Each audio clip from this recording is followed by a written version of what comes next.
We chant properly, it's beneficial for us. How far are the effects of our chanting in this room stand to the other people in the world? How far what?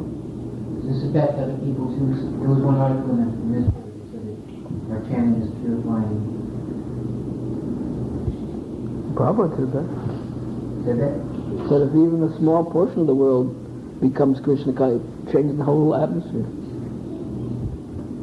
In the whole world.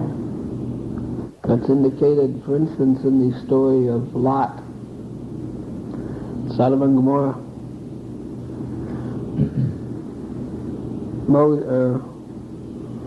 Abraham said, if there are 50 righteous in the city, will you save it? The Lord said, yes, for 50. And Moses said, well, I don't think I can find 50. How about if there are 40? Yes, I'll save it for 40. Well, how about for 30? And he kept going down. He got down to 10. Yeah, and the Lord was going to save it for 10. 10 righteous persons was sufficient to purify the atmosphere, sufficient to save the city. But he couldn't find 10.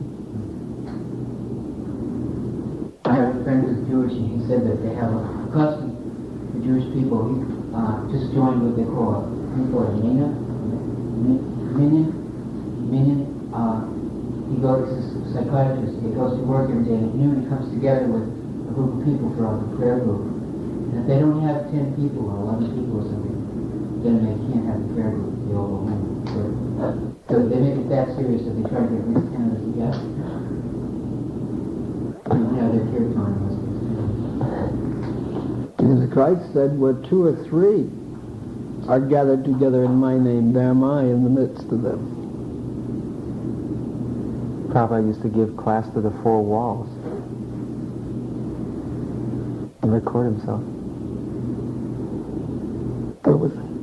Wasn't his famous introduction to the Gita? Where you say he did it? Oh, it's in Lilamrita, isn't it? Where did he do that? Oh, I don't know. When he had that, no, when that guy Mishra went in that apartment with no windows up on the west side.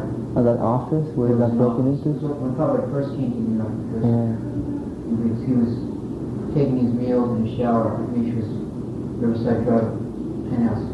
But then he had this little room.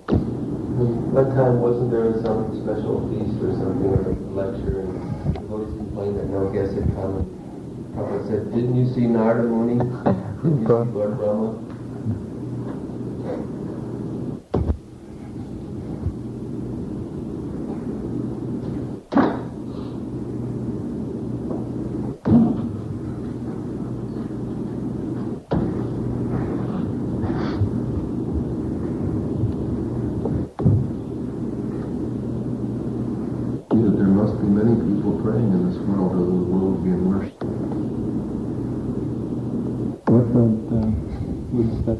About the super soul and how one communes with the super soul, and I was just thinking, a story in the Bhagavatam about Narada Muni is narrating an allegory about a king, and there's one part where the king dies, and when the king dies, in that case the king represented the spiritual master, and his wife is there lamenting.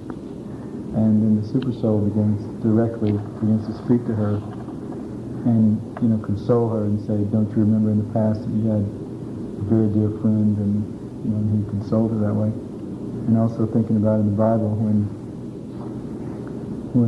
Jesus left, he said, I'll send the Comforter to you, the Holy Spirit. So, is this a special situation when the spiritual master leaves, that there's some special connection with the super soul, or in certain times of distress? Well, the connection is in remembrance. And of course, in situations of distress, you remember. Simply by remembering the spiritual master, the connection is there.